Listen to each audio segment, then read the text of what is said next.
السلام علیکم ورحمۃ اللہ وبرکاتہ۔ آج ہم ایک ایسے موضوع پر اظہار خیال کریں گے جو ہماری ذات، والدین اور خاندان و نسل سے متعلق ہے۔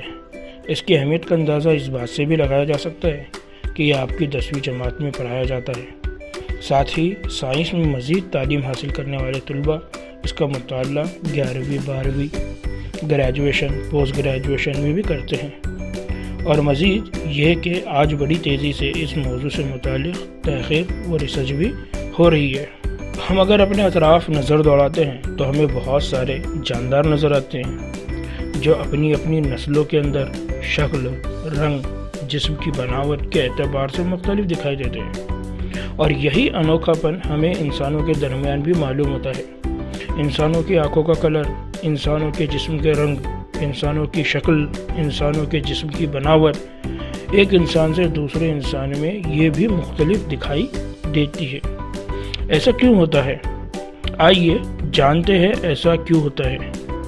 ایسا توارث کے عمل کی وجہ سے ہوتا ہے، جس میں ایک نسل سے دوسری نسل میں خصوصیات کی منتقلی ہوتی ہے۔ مثلا بچوں کے اندر والدین سے کچھ خصوصیات منتقل ہوتی ہے، جس کی وجہ سے وہ یا تو والدین کی طرح ہوتے ہیں یا والدین سے مختلف۔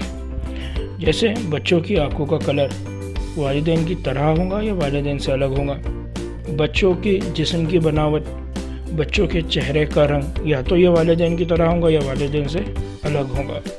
بچوں کے اندر ادبی ذوق، سیکھنے کا شوق، یہ بھی والدین کی طرح ہوگا یا والدین سے الگ ہوگا۔ آئیے جانتے ہیں توارث کا عمل کیسے انجام پاتا ہے۔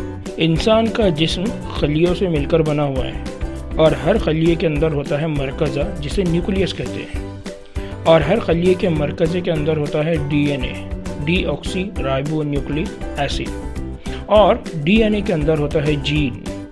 ارے یہ جین نہیں، ڈی این اے کے اندر چھوٹے چھوٹے ٹکڑوں کے شکل میں جین ہوتے ہیں۔